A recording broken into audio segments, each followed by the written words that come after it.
Hey everybody. I want to chat with you again if you would please. So I'm a mama. I'm a mama of 6 boys. And I was thinking today about parenting. As you can imagine, there's a little bit of parenting that happens in my house, and there's a little parenting that I do.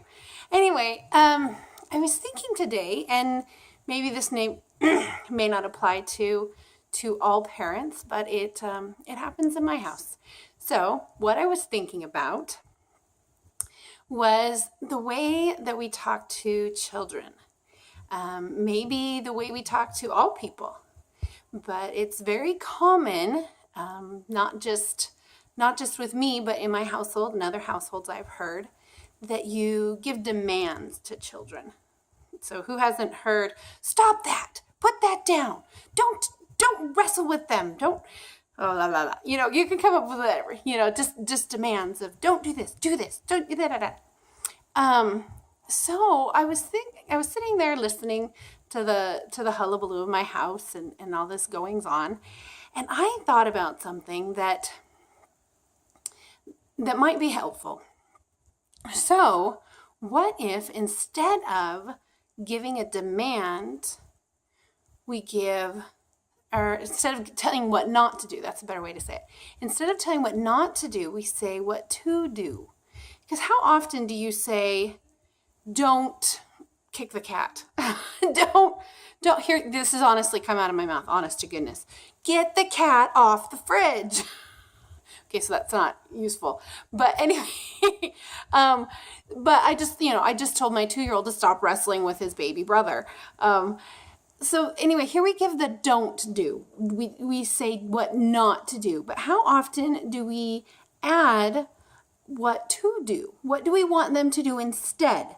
These are children. They're active. They move. They play. It's really great. They can teach us many things about that.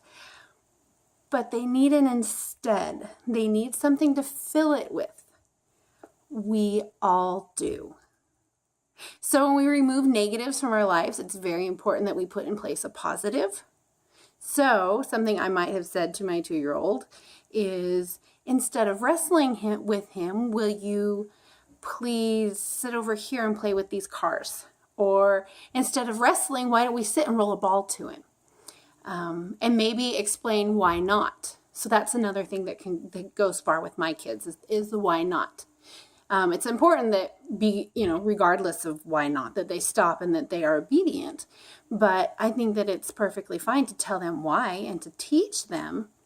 So I could say, instead of wrestling with your brother, please, why don't we roll a ball to him, because wrestling with him can hurt him. And he's 2 and he may not get it, he may not listen. But I think that that's a better way to talk. And I think it's probably more productive. Anyway, I feel like my thoughts aren't coming out clearly, but I hope that you can decipher what it is I'm trying to say.